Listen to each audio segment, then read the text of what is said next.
Hi all and welcome to TCM Education. In today's series of videos, we're gonna go a step further and now look at stocks that are potential winners on the long side according to the specific criteria that we decided weeks ago, and look at entry points and targets according to a very specific predetermined scenario, which is very simple to replicate and easy to understand. What do I mean? We want to use your personal risk tolerance to decide how big your position is going to be, but you're going to have to risk at least, maximum risk will be 1% per position, of course not including slippage and commissions. So again, the idea here is that you buy a position in dollar terms, not share numbers, but a dollar term. So let's say you buy a $10,000 position. It doesn't matter if it is a $200 stock or a $30 stock or a $10 stock. So if it is a $10 stock, you're going to buy 1,000 shares. If it is a $200 stock, you're going to buy 50 shares. Okay? The stop loss will be 1%. So if it is a $200 position, the stop loss is going to be $1. If it is a $30 position, $30 share price, the stop loss is going to be 30 cents. The same 1% applies to all stocks. Okay, but you need to do it according to the chart. So if the chart is showing you an entry point with a risk of no more than 1%, that's a valid trade. And if the chart is showing you a risk of 2% or 5% or whatever, you cannot do the trade. Okay? According to this strategy, I mean, if you can risk whatever you feel, it's your money and your position. I'm just talking about this simple to understand, not very simple to implement. We'll see examples today. Plenty of examples. I have a huge list of candidates, and let's see how much time we have left. Yeah, we have plenty of time left, and we have at least 3 videos, so that's half an hour on this topic. So without further ado, risk tolerance up to 1%.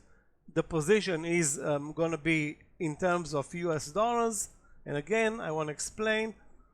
You decide. If your position is $5,000, you risk $50. If your position is $100,000, you risk $1,000. Again, it's your decision according to your account and your personal risk tolerance. Okay? And I have to again suggest this is just a suggestion from us. It's not investment advice or anything like that. If you like the strategy and you think it's going to help you in your day trading, apply it. If you don't. I mean, we could care either way. We'd love to help you, and I think this is a helpful aid. Okay, now let's take a look at the list here. So we have stocks here between $199 at CRCL, that's unstoppable, and we have here PN at $17, SoFi at $15. ASTS Space Mobile $44. So the prices are different, but the concept is the same. So if we're buying let's say a $20,000 position, Circle, it means you buy only 100 shares of Circle, but you can buy more than 2,000 shares of SEDG. Sorry, 1,000 shares, maybe 1,200 shares of SEDG. Again, the math is not so problematic. So, and again, you risk 1% of the amount that you invested. So if you invested $20,000, in this case, it doesn't matter if the share price is $200 or $2, the risk will be 1%. Okay, so you risk 1%, meaning $200. Okay, I hope by now it's clean. Let's go to the charts. It will be way easier to decipher. Okay, before that, I want to because people are asking me how do you set up your prerequisites for the screen?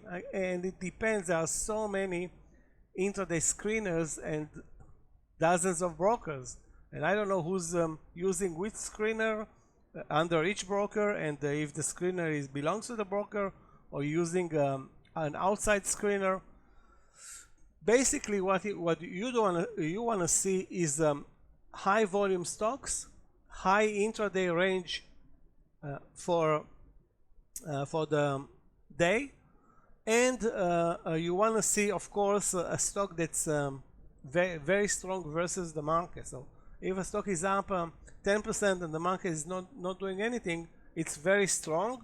And if it's up 25%, okay, so you know you have a boomer on your hand.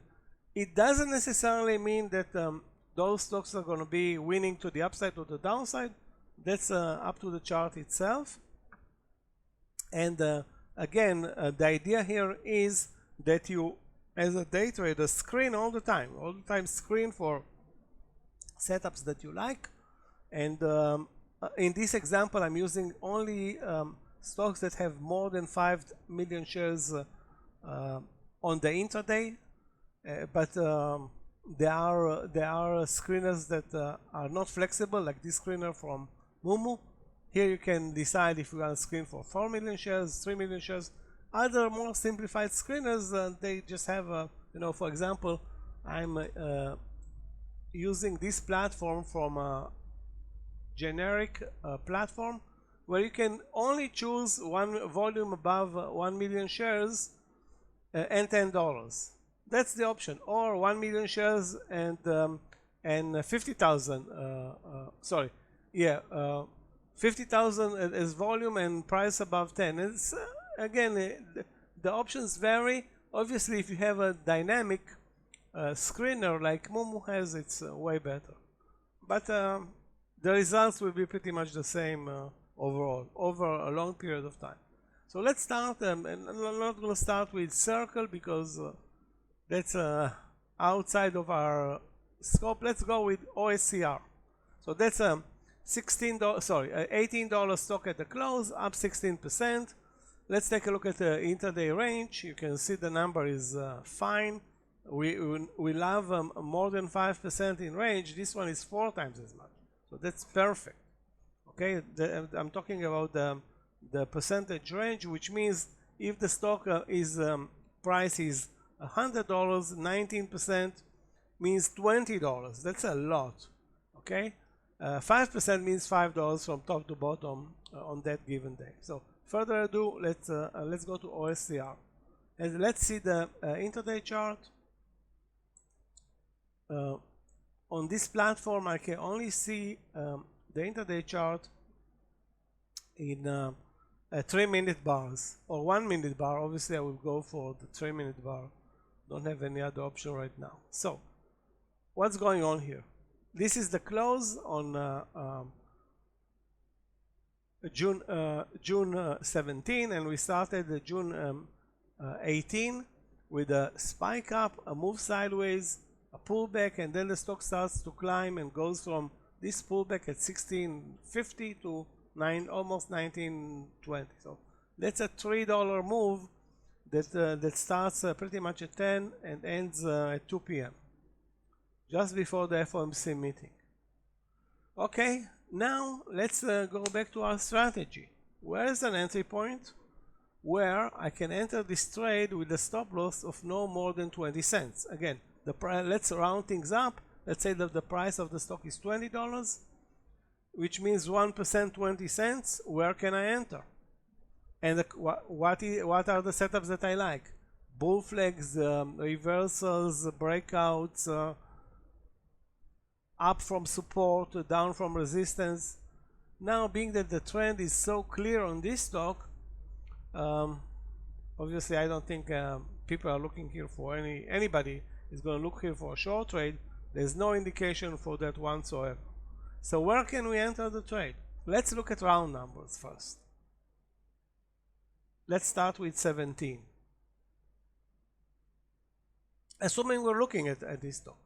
So if I'm looking at 17, okay, then this is the entry. The stop loss will be at 1640, that's 60 cents, not good. Cannot apply this strategy because I need only 20 cents of risk. Okay, so this entry at 17, according to the chart, is not a good entry. Now, can I enter at 17 and place a random 20 cent stop loss? I can do it if this is your strategy, if you like the pattern so much. Okay, in this case, if you place the entry at 17, the pullback, there is actually no pullback, but easily it can wins here and it doesn't pull back 20 cents. So if you enter at 17, it works, maybe with a little bit of luck.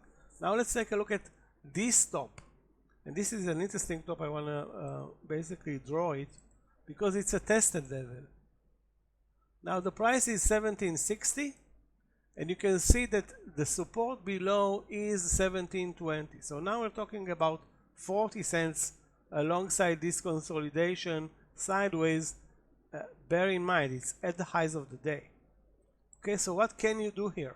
If you like the trade, it doesn't fit it's doubled. Here we have 2% of risk.